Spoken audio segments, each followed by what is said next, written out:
Hi friends, welcome to my channel. ಇವತ್ತಿನ ವಿಡಿಯೋದಲ್ಲಿ ತುಂಬಾ ಹೆಲ್ತಿಯಾಗಿರುವಂಥ ಒಂದು ಹೆಲ್ತ್ ಡ್ರಿಂಕ್ ತೋರಿಸ್ತಾ ಇದ್ದೀನಿ. ಇದು ಬೆಳಗ್ಗೆ ಎದ್ದ ತಕ್ಷಣ ಹಾಲಿನ ಜೊತೆಗೆ ಮಿಕ್ಸ್ ಮಾಡ್ಕೊಂಡು ಕುಡಿಯುವಂಥ ಪ್ರೋಟೀನ್ ಪೌಡರ್ ಅಂತಲೇ ಹೇಳ್ಬೋದು. ನಾವು ಹೊರಗಡೆಯಿಂದ ಬೇರೆ ಎಷ್ಟೊಂದು ಸಿಗುತ್ತೆ, ಅದನ್ನೆಲ್ಲ ತಂದು ಕುಡಿಯೋದಕ್ಕಿಂತ ಇದು ನ್ಯಾಚುರಲ್ ಆಗಿ ಮಾಡ್ಕೊಂಡು ಕುಡಿಯೋದ್ರಿಂದ ಹೆಲ್ತ್ಗೆ ತುಂಬಾ ಬೆನಿಫಿಟ್ಸ್ ಇದೆ. ಇದು ನಾನು ಮನೆಯಲ್ಲಿ ಮಾಡಿರೋದು, ಸ್ವಲ್ಪ ಕ್ವಾಂಟಿಟಿನಲ್ಲಿ ಮಾಡಿದ್ದೀನಿ. ಫಸ್ಟು ಇದು ಜಾಸ್ತಿ ಕ್ವಾಂಟಿಟಿ ಏನು ಮಾಡ್ಕೋಬೇಕಾಗಿಲ್ಲ, ಸ್ವಲ್ಪ ಮಾಡಿಕೊಂಡು ಅಗ್ಲಗ್ಲ ಮಾಡ್ಕೊತಾ ಇದ್ರೆ ತುಂಬ ಫ್ರೆಶ್ ಆಗಿರುತ್ತೆ. ಇದಕ್ಕೆ ಬೇಕಾಗಿರುವಂಥ ಇಂಗ್ರೀಡಿಯೆಂಟ್ಸು ತುಂಬಾ ಸಿಂಪಲ್ಲು. ಎಲ್ಲ ಒಂದು 50 ಗ್ರಾಮು ಗೋಡಂಬಿ, ಬಾದಾಮಿ ಮತ್ತು ಸನ್ಫ್ಲವರ್ ಸೀಡ್ಸು ಒಂದು 2 ಸ್ಪೂನು, ಪಂಪ್ಕಿನ್ ಸೀಡ್ಸು ಒಂದು 3ರಿಂದ 4 ಸ್ಪೂನು, ವಾಲ್ನಟ್ ಒಂದು 4ರಿಂದ 5 ತೊಗೊಂಡಿದ್ದೀನಿ. ಇದಿಷ್ಟು ಐಟಮ್ಸ್ನ ಸಪ್ರೇಟಾಗಿ ಫ್ರೈ ಮಾಡ್ಕೊಳ್ಳೋಣ. ಸ್ವಲ್ಪ ಬಿಸಿ ಆದರೆ ಸಾಕು, ತುಂಬ ಏನು ಬಿಸಿ ಮಾಡ್ಕೊಳ್ಳೋ ಅವಶ್ಯಕತೆ ಇಲ್ಲ. ಮತ್ತು ಇದು ಮಖಾನ ಅಂತ ಸಿಗುತ್ತೆ, ಗೊತ್ತಿರುತ್ತೆ ನಿಮಗೆಲ್ಲನೂ. ತುಂಬಾ ಒಳ್ಳೆಯದು ಇದು ಹೆಲ್ತಿಗೆ. ಇದು ಲೋಟಸ್ ಸೀಡ್ಸಿಂದ ಮಾಡಿರುವಂಥದ್ದು. ಇದನ್ನು ಅಷ್ಟೇ, ಇವಾಗ ಎಲ್ಲದಕ್ಕಿಂತ ಸ್ವಲ್ಪ ಜಾಸ್ತಿ ಕ್ವಾಂಟಿಟಿ ತೊಗೊಬೇಕು. ನಾವು ಡ್ರೈ ಫ್ರೂಟ್ಸ್ ಏನೇನು ತೊಗೊಂಡಿದ್ದೀವೋ ಅದಕ್ಕಿಂತ ಸ್ವಲ್ಪ ಹೆಚ್ಚಿಗೆ ತೊಗೊಂಡಿದ್ದೀನಿ. ಇದನ್ನು ಫಸ್ಟು ಮಖಾನನ ಫ್ರೈ ಮಾಡ್ಕೊಳ್ಳೋಣ. ಇದು ಸೇಮ್ ಪಾಪ್ಕಾರ್ನ್ ಹಾಗೇ ಇರುತ್ತೆ ನೋಡಿ. ಇದನ್ನು ಬಿಸಿ ಮಾಡ್ಕೊತಾ ಇದ್ದೀನಿ ಕಂಪ್ಲೀಟ್ ಲೋ ಫ್ಲೇಮ್ನಲ್ಲಿ. ಹೈ ಫ್ಲೇಮ್ ಮಾಡಿಕೊಂಡ್ರೆ ಬ್ಲ್ಯಾಕ್ ಆಗೋಗುತ್ತೆ. ಒಂದು 2ರಿಂದ 3 ನಿಮಿಷ ಸಾಕು ಇದನ್ನು ಬಿಸಿ ಮಾಡ್ಕೊಳ್ಳೋಕ್ಕೆ. ತುಂಬ ಕ್ರಂಚಿಯಾಗಿ ಕ್ರಿಸ್ಪಿಯಾಗಿ ಆಗುತ್ತೆ. ಈಗ ನೋಡಿ, ಒಂದು 3ರಿಂದ 4 ನಿಮಿಷ ಆಗಿದೆ, ಚೆನ್ನಾಗಿ ಬಿಸಿ ಆಗಿದೆ, ಸಾಕು. ಈಗ ಇದನ್ನು ಸ್ಟವ್ ಆಫ್ ಮಾಡ್ಕೊಂಬಿಡೋಣ. ಇದು ಹಾಗೆ ತಿನ್ನೋಕ್ಕೂ ತುಂಬಾ ಚೆನ್ನಾಗಿರುತ್ತೆ, ಸೇಮ್ ಪಾಪ್ಕಾರ್ನ್ ಥರನೇ ಇರುತ್ತೆ. ಆದರೆ ತುಂಬಾ ಬೆನಿಫಿಟ್ ಇದೆ, ಇದು ತುಂಬ ಒಳ್ಳೆಯದು ಹೆಲ್ತ್ಗೆ.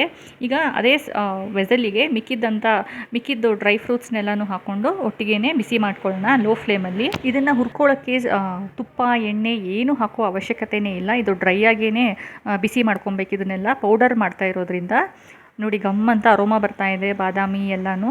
ಇದನ್ನು ಕೂಡ ಒಂದು 3ರಿಂದ 4 ನಿಮಿಷ ಬಿಸಿ ಮಾಡ್ಕೊಬೇಕು. ಇದು ಕೂಡ ಆಗಿದೆ, ಇವಾಗ ಚೆನ್ನಾಗಿ ಬಿಸಿ ಆಗಿದೆ. ಸ್ಟವ್ ಆಫ್ ಮಾಡ್ಕೊಂಬಿಡೋಣ. ನೋಡಿ, ಇದು ಅಷ್ಟೇ, ಜಾಸ್ತಿ ಕಲರ್ ಚೇಂಜ್ ಆಗಬಾರ್ದು, ಚೆನ್ನಾಗಿ ಬಿಸಿ ಆದರೆ ಸಾಕು. ಈಗ ಸ್ಟವ್ ಆಫ್ ಮಾಡಿಕೊಂಡು ಮಖಾನನ ನಾವೇನು ಬಿಸಿ ಮಾಡ್ಕೊಂಡಿದ್ವಿ ಅದನ್ನು ಕೂಡ ಈ ಬಾಣಲಿಗೆ ಹಾಕಿ ಸ್ಟವ್ ಆಫ್ ಅದೇ ಬಿಸಿನಲ್ಲೇ ಸ್ವಲ್ಪ ಹೊತ್ತು ಬಿಟ್ಬಿಡೋಣ. ಚೆನ್ನಾಗಿ ಕೂಲ್ ಆಗಬೇಕು ಇದು, ನಾವು ಪೌಡರ್ ಮಾಡ್ಕೊಳ್ಳೋಕ್ಕೆ ಮೊದಲು. ಈಗ ಇದು ಚೆನ್ನಾಗಿ ಕೂಲಾಗಿದೆ. ಮಿಕ್ಸಿನಲ್ಲಿ ಗ್ರೈಂಡ್ ಮಾಡಿಕೊಂಡು ಫೈನ್ ಪೌಡ್ರ್ ಮಾಡ್ಕೊಳ್ಳೋಣ. ಫಸ್ಟು ಮಿಕ್ಸಿನ ಚೆನ್ನಾಗಿ ತೊಳ್ಕೊಂಡು ಒಂದು ಸ್ವಲ್ಪನೂ ನೀರು ಅಂಶ ಇಲ್ಲದೇ ಇರೋ ಹಾಗೆ ಒರೆಸ್ಕೊಂಡು ಇದನ್ನು ಚೆನ್ನಾಗಿ ಗ್ರೈಂಡ್ ಮಾಡಿ ಒಂದು ಫೈನ್ ಪೌಡರ್ ಮಾಡ್ಕೊಬೇಕು. ನೋಡಿ, ಈಗ ಒಂದು ಹೆಲ್ತಿ ಡ್ರಿಂಕು ರೆಡಿಯಾಗಿದೆ, ಡ್ರಿಂಕಿಗೆ ಪೌಡರ್ ರೆಡಿಯಾಗಿದೆ. ಇದನ್ನು ಒಂದು ಏರ್ ಟೈಟ್ ಕಂಟೈನರ್ನಲ್ಲಿ ಸ್ಟೋರ್ ಮಾಡಿ ಇಟ್ಕೊಂಡ್ರೆ ಎಷ್ಟು ದಿನದ ತನಕ ಬೇಕಾದರೂ ಇರುತ್ತೆ, ಸುಮಾರು ಒಂದು ತಿಂಗಳ ತನಕನೂ ಇಟ್ಕೊಂಡು ಕುಡಿಬೋದು. ಈಗ ಆಫೀಸ್ಗೆ ಹೋಗೋರು ಮತ್ತು ಬ್ಯಾಚುಲರ್ಸು, ಟೈಮ್ ಇಲ್ಲದೆ ಇರೋರು, ಬೆಳಗ್ಗೆ ಆಫೀಸ್ಗೆ ಹೋಗೋಷ್ಟೊತ್ತಿಗೆ ಬ್ರೇಕ್ಫಾಸ್ಟ್ ಎಲ್ಲ ಮಾಡ್ಕೊಂಡು ತಿನ್ನೋಷ್ಟು ಟೈಮ್ ಇಲ್ಲ ಅನ್ನೋರು ಒಂದು ದೊಡ್ಡ ಗ್ಲಾಸು ಗಟ್ಟಿ ಹಾಲಿಗೆ 2 ಸ್ಪೂನ್ ಈ ಪೌಡರ್ನ ಹಾಕ್ಕೊಂಡು ಕುಡಿದು ಹೋದರೂ ಸಾಕು. ತುಂಬಾ ಇಡೀ ದಿನ ಎನರ್ಜೆಟಿಕ್ ಆಗಿರುತ್ತೆ ಮತ್ತು ನಮಗೆ ಬೇಕಾಗಿರುವಂಥ ಎಲ್ಲ ಪೌಷ್ಟಿಕಾಂಶನೂ ಸೇರುತ್ತೆ. ಎಲ್ಲ ಏಜ್ನವ್ರಿಗೂ ಟೇಸ್ಟ್ ಕೂಡ ಅದ್ಭುತವಾಗಿರುತ್ತೆ. ಚಿಕ್ಕ ಮಕ್ಕಳಿಂದ ಹಿಡಿದು ಏಜ್ ಆದವರು ತನಕ, ಎಸ್ಪೆಷಲಿ ಏಜ್ ಆದವರು ತುಂಬ ಅನೇಮಿಕ್ ಆಗಿರ್ತಾರೆ, ವಾಕ್ ಮಾಡೋಕ್ಕಾಗಲ್ಲ, ಸುಸ್ತಿರುತ್ತೆ ಮತ್ತು ಹಿಮೋಗ್ಲೋಬಿನ್ ಕೂಡ ಕಡಿಮೆ ಇರುತ್ತೆ. ಈ ಥರ ಪೌಡರ್ನ ಮಾಡಿಕೊಂಡು ಡೈಲಿ ಕುಡಿಯೋದ್ರಿಂದ ಹಿಮೋಗ್ಲೋಬಿನ್ ಕೂಡ ಹೆಚ್ಚಾಗುತ್ತೆ, ಸ್ಟ್ರೆಂತ್ ಬರುತ್ತೆ. ಇದು ನಮ್ಮ ಮನೇಲಿ ಒಂದು ಚಿಕ್ಕ ಮಗು ಇದೆ, ಆ ಹುಡುಗಿ ಅವಳಿಗೆ ಮಾಡ್ತಾ ಇರೋದು. ಇದು ಒಂದು ಸ್ಮಾಲ್ ಕಪ್ ಆಫ್ ಮಿಲ್ಕ್ಗೆ 2 ಸ್ಪೂನು ಈ ಪೌಡರ್ ಹಾಕಿ ಸಕ್ಕರೆ ಹಾಕಿ ಚೆನ್ನಾಗಿ ಮಿಕ್ಸ್ ಮಾಡಿ ಇದನ್ನು ಐಸ್ ಕ್ರೀಮ್ ಸ್ಟಿಕ್ ಇಟ್ಟು ಫ್ರೀಝರಲ್ಲಿ ಐಸ್ ಕ್ರೀಮ್ ಕೋನ್ ಮಾಡಿಬಿಟ್ಟು ಕೊಡ್ತಾ ಇದ್ದೀನಿ. ನೋಡಿ ಎಷ್ಟು ಚೆನ್ನಾಗಾಗುತ್ತೆ ಇದು. ಸೊ ಅದು ಕೂಡ ಇದು ಐಸ್ ಕ್ರೀಮ್ ಆದ್ರೂ ಇದರಲ್ಲೂ ತುಂಬ ನ್ಯೂಟ್ರಿಷಿಯಸ್ ಆಗಿರುತ್ತಲ್ವ, ಮಕ್ಕಳು ಕೋಲ್ಡ್ ಆಗಿರೋದ್ರಿಂದ ಇಷ್ಟಪಟ್ಕೊಂಡು ತಿಂತಾರೆ.